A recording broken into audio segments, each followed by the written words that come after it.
شروع اللہ کا نام لے کر جو بڑا مہربان نہایت رحم والا ہے۔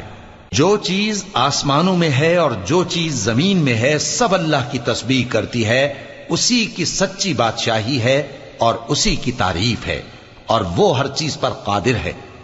وہی تو ہے جس نے تم کو پیدا کیا، پھر کوئی تم میں کافر ہے اور کوئی مومن، اور جو کچھ تم کرتے ہو اللہ اس کو دیکھتا ہے۔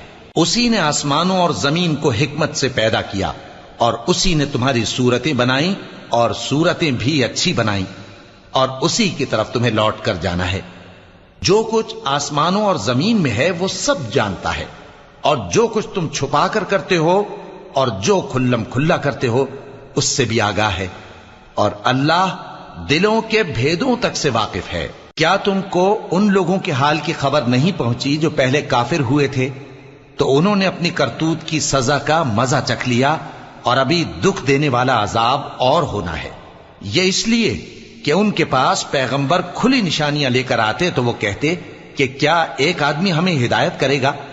تو انہوں نے ان کو نہ مانا اور منہ پھیر لیا، اور اللہ بھی بے نیاز ہو گیا، اور اللہ بے نیاز ہے، لائق حمد و ثنا ہے۔ جو لوگ کافر ہیں ان کا اعتقاد ہے کہ وہ دوبارہ ہرگز نہیں اٹھائے جائیں گے۔ کہہ دو کیوں نہیں؟ میرے پروردگار کی قسم تم ضرور اٹھائے جاؤ گے، پھر جو کام تم کرتے رہے ہو وہ تمہیں بتائے جائیں گے، اور یہ بات اللہ کو آسان ہے۔ تو اللہ پر اور اس کے رسول صلی اللہ علیہ وآلہ وسلم پر اور اس نور یعنی قرآن پر جو ہم نے نازل فرمایا ہے ایمان لاؤ، اور اللہ تمہارے سب اعمال سے خبردار ہے۔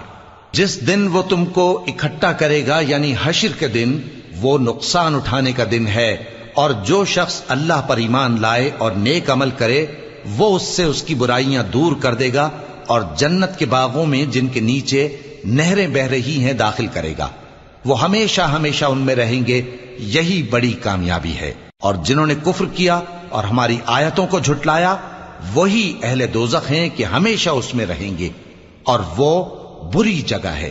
کوئی مصیبت نازل نہیں ہوتی مگر اللہ کے حکم سے، اور جو شخص اللہ پر ایمان لاتا ہے وہ اس کے دل کو ہدایت دیتا ہے، اور اللہ ہر چیز سے باخبر ہے۔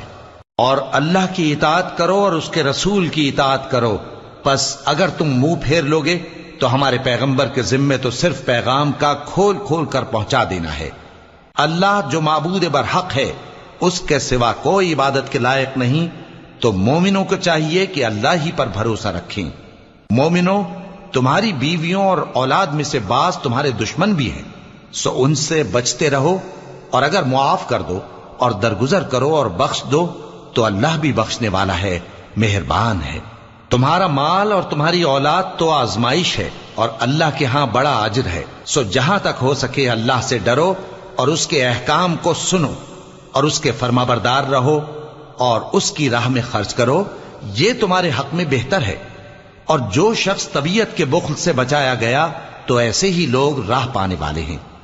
اگر تم اللہ کو نیک نیتی سے قرض دو گے تو وہ تم کو اس کا کئی گنا دے گا، اور تمہارے گناہ بھی معاف کر دے گا، اور اللہ قدر شناس ہے، بردبار ہے، پوشیدہ اور ظاہر کا جاننے والا ہے، غالب ہے، حکمت والا ہے۔